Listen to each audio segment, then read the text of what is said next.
what's up? This is Kid Love, and this is tribenyc. Give me a little background information about yourself and your group. Well, I'm Elijah Pryor. Everybody calls me Kid Love. The name came from me looking like Kid from House Party. The love came from me being a poet, and you know, I do R&B music.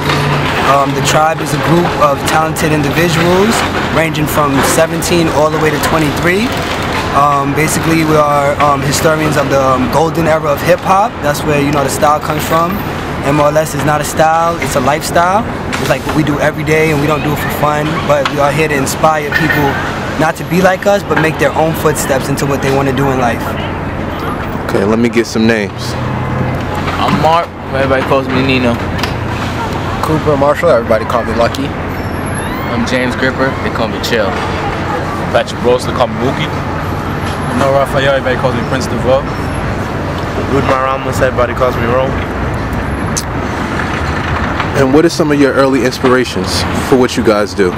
Okay, so I would say some of my inspirations would be, I would say my grandmother, more or less, for, you know, she raised me, and you know, not a woman can't teach you how to be a man, but she actually taught me how to be a man, and that brought me into more of being myself. It brought a feminine side to me, which made me be able to like wear things that nobody would be able to wear.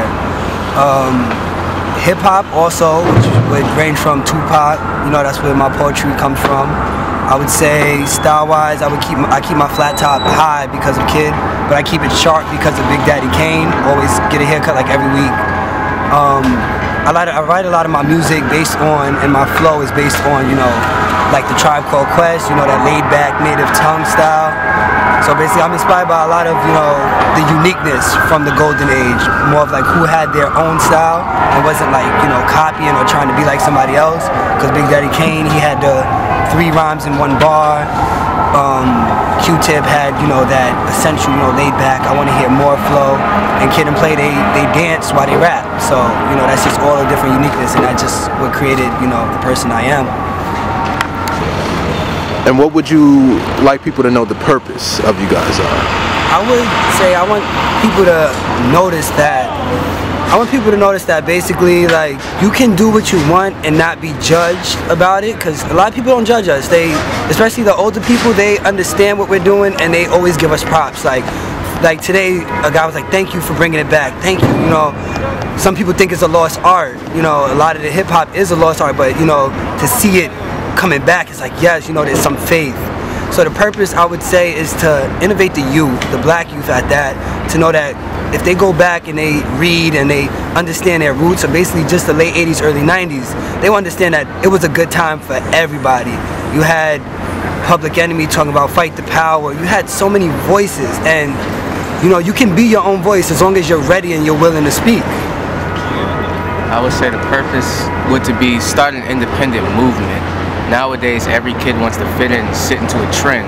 But with us, we're trying to be ourselves. We're trying to show that you can be comfortable whatever skin you're in. You don't have to fit in with somebody. If you want to wear a pink cardigan, feel free. Because I actually own a pair of pink cardigans. So my purpose is to make you open yourself, open your shell, and not be afraid to speak up and be whoever you want to be. I would say we're doing this to show the youth, like, don't ever forget where you came from. Don't ever forget where you came from. A lot of the history, like my brother Kid said, is amazing, and you must, I think it's a must that you read upon it, especially the black youth, because you got a lot of kids these days that forget who they are and forget what they're doing in life. They don't even know, like they just wear things to wear them. Like, we do our thing to show you guys that we know what we're doing, and we know what we know what we wear. That's basically it. That's all I can say. I feel like with this group we spark creativity, because we're actually, your surroundings inspire you. For example, my chain. Show it again. My chain right here. Like, I was just looking at it one day and it had holes in it, and I put a shoestring through it, and after that it developed. I put a chain through it, and now everybody wants to buy it. But I would never sell it because I love my chain. And like also in the 80s and 90s it was Boogie Down Productions. Everybody was together for one cause. And that's what we're doing right now. We're all a group of artists and we got one cause. we basically do this to pay homage to the late greats, to the people that did it before us. We don't all have to be like Rick Ross. We don't have to sag our pants to be cool. We could fit in just like we're all from different places. We're all different people in different parts of life, but we come together and we're a family. That's basically it. How do you guys feel about the Occupy movement right now, and how that ties into you guys being, individuals and having a voice now, and just being together as a movement, like he said? Well, to comparison to the Occupy, I would say like there's many similarities. Like you have a group of people coming together to prove a point and to show that they're not going to take nothing from it. We're not going to sit there and we're not going to be criticized and we're not going to be made fun of. But even though it happens, because that's everyday life, people see something, they don't know what it is, they want to put a label on it. Like even like people call us retro, and I tell everybody every day that we're not retro, because if you want the true facts or something, you would say retro is 70s. We would be more of a vintage group, and then anything beyond the 70s would be antique. But that's just getting really technical. But like I said, like we're here together, and like I said, as the Occupy, I respect the whole movement of the Occupy. It brings more color to like life right now, because you can stand up, you can be heard, and people will listen. You just have to have the right people around you. You just have to have the right motivation. I was speaking to a kid, and he was like, "Oh, I like your sweater, Black Power." And I told him, I was like, black isn't power, knowledge is. And when you know something, you can branch off and you can spread it. Black is a culture, like black is around, we're all African American, that's already spread it. But knowledge is one thing has been spread, and that's what I learned. That's what, Occupy, they're talking about the 99 and the 1%. And that 1% became a whole bunch of people, and now basically they're the 99% talking to a 1% trying to get through what they want. So it's like, as long as you're ready to speak and you have the knowledge, so when somebody speaks to you, you know what you're talking about, you can accomplish anything. And basically running off of what my older brother Kid said, with this Occupying Wall Street, it's not something as people would say, oh, we're here because we're watching other people do it and it seems fun at the time, and it's just something to do for the moment but not really know what the cause is. If you're doing it, this vintage movement, because you're aware of the cause and you're aware of what it stands for, then do it because of that. Don't do it for the style. Don't try and be a poser. I mean, pretty much that's it. And with this movement that they're doing, I, follow them. I support them in spirit. Can't actually be there, but, pretty much, yeah. With the whole Occupy Wall Street movement, I'm with the 99%, because there's a lot of college students and older people, not from my generation, that really support the movement due to what it really stands for. And with what my brothers do, I understand that as well, because uniformity isn't really too much of the movement these days, so sometimes it's best to just be creative and be yourself. That's all. Seeing as that you guys, know your history, how do you guys feel about the state of dance, and where is it going based upon where it's been? Okay, so I feel like the state of dance, where it was at, and to now, I feel like it's coming back a lot. Because like they say, it starts with the younger people, and the younger people are dancing more than anything. Like they're out here dancing, even if they're just doing it on the train and they're trying to put some money in their pocket, they're out here dancing, and their forms of dance are very creative. Like you have people, like the newest form of dance I've heard, like since I was like probably like 19, was the whole bone breaking and stuff. I've never seen it done and I've never heard of it, but when I started seeing it, I'm like, wow, double jointed people are exciting, But like me myself, I do New Jack Swing, and that was like, an art in like the late 80s, early 90s. Like I love doing that, and I'm showing kids how to do it, and they're like putting it into their dance. And like you have the light feet movement, and then you have a lot of breakers coming out again, and you have like people that been doing it for years showing the youth. So I feel like the art of dance probably will never die, because people keep up with it. People aren't scared to show somebody else how to dance. And there's so much knowledge in dancing, so I feel like the art of it will never die, and as of it at the moment, it's really keeping up with time, and even when it dies out, when you see the light dimming a little bit, a new dance like takes its rise and everybody starts dancing again. So it's like the music's shut, somebody bumped the table, and you just switch the disc, and everybody's dancing again. So you know, it's so much fun and creativity. So I feel like it's still up on I feel like it's still there than it was like back in the days. Yeah, I think it's growing and multiplying. Like the art of dance, I feel like there are people that are literally born to dance. That's in their soul. As soon as they're born, they're like, I want to do this, I want to dance.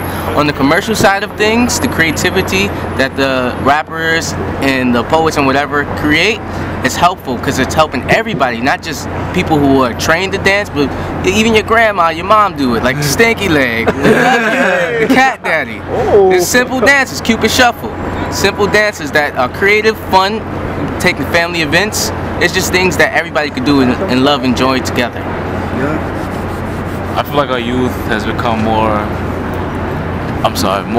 accustomed to making these new dances. Like they say, with the younger they are, the more creative. So I feel it's better that they made these dances. But I believe it's one thing to create a dance and it's one thing to keep it going, you know?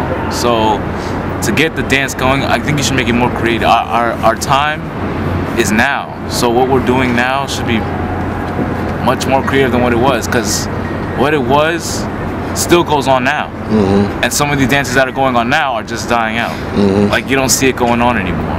So I believe, is it getting confusing? Nah, I'm getting right? Alright, well, I'm gonna stop there. I'm just impressed. I'm very impressed with the style of dancing because, you know, there was popping, breaking, and now it's like light feet, bone breaking, flexing. So it's like they never stop being creative, and it's impressive. Like I just wanted to keep on going with that. I like that a lot. Because me personally, I knew Jack, and I also like to. I like my brother. He's not here right now. Slick. He likes feet dances. I'm inspired by that, so I add that into my dancing sometimes. But I'm not a light feet dancer. It's just fun. So I really respect their creativity and inspiration. I like everything that's going on with dance. I feel dancing's always been around and we'll always need it. That's about it.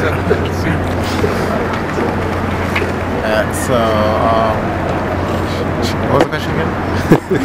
About dancing. How do I feel about dancing? Oh yeah, I believe dancing is like the wheel. It keeps on reinventing itself. Like for instance, you start off with the stone wheel, then a wooden wheel. Now you got tires on, you know, and stuff like that.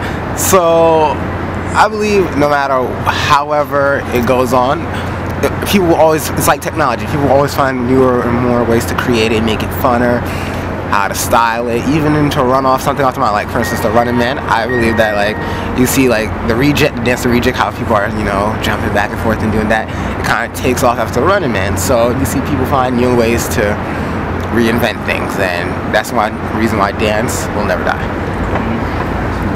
Okay, the state of dance is always and always will be relevant. It's been around since the days of tribes, like literally drums and chanting. So the state that is in now is very relieving and is a breath of fresh air because there's always something new coming out, always. No matter what style of dance, choreographed, freestyle, street, everything. Okay, and the final question, do you guys have any encouraging words for today's youth around the world, not just in your community? I feel like, knowledge, basically. That's the word I've used a lot, knowledge. You have to do a lot of, you know, skimming through, just go back and read up on, don't be scared to, you know, express yourself, because the more you know, the less chance, you know, people gonna put you down on something. If you know what you're talking about, if somebody asks you a question like, so why do you wear your hair like that? And I would probably say, oh, you know, because I'm African American, you know, this hairstyle it goes all the way back to Egyptian times. You know, people wore it as a crown, self-expression of what a king is. You know, and Africa, sorry, you know, they based on kings and queens, and I wear my hair like this because I feel in myself that I'm a king. So I feel like, you know, knowledge, just take your time, go back and rebrief yourself on how the world is or your culture. Not even if you're just African, if you're Spanish, if you're, you know, Asian, just know who you are. Take time to figure out your roots, and it'll make you a whole better person. That's dope. I never even thought of it that way. For the youth, the king thing, I would say don't stop believing, because there are people, naysayers out there that will let you down, but just have it in your mind that I'm gonna get there some way, somehow. Just keep the faith. The faith will help you. And the friends around you that you keep also are the motivation and the extra push that you need. So I would just say, just don't stop believing. You are the future, and history does repeat itself. So look back and see what goes on, and wear something, and watch as it becomes a trend. Just see. Like, don't be afraid to be yourself, because being creative inspires everyone. So as long as you're yourself, like everyone's gonna respect it. Because I dress like this and I walk out my house with my head held high. Like I don't care what nobody thinks. Like when I first started doing this style, I was afraid to wear short shorts, and I walked around. I was like, you know what? I don't care, because I look good. And like now we're getting successful. We're getting a lot of promotional reasons for this. It's like it doesn't bother me anymore, because I'm not afraid to be myself, and no one else should. You can wear a sock on your head. I learned that from the retro kids. They're older group that did the same thing, and they had a great time spent. They're still working right now. But yeah, wear a sock on your head. People might start wearing the sock on their head. Just do it. Like that. Don't be afraid to do your own thing. Like there's a lot of people out here sagging pants and doing all that. You don't have to do that. You don't have to follow the trends that everybody else is following. You don't gotta be bumping like gangster rap music, joint gangs as everybody else is doing it. Like do your own thing. So what I'd say, running off from everyone else, pretty much with, you know, people all around the world, if you're in a society where you can, you know, speak out loud and speak your opinion, please do, and dress however you can. Even if you're in a society where, you know, you might not have the freedom, the social freedom to say and do as you please, always remember there's things you can do on the underground, like get people together, not rebel if you don't want to, but I'm just saying, you could get people together on the underground and come up with ideas on how you guys should express yourself in secretism, and then find a way to bring it into public lightly or into one big bang. As Tupac Shakur said, and the true meaning of thug life, learn how to make something out of nothing.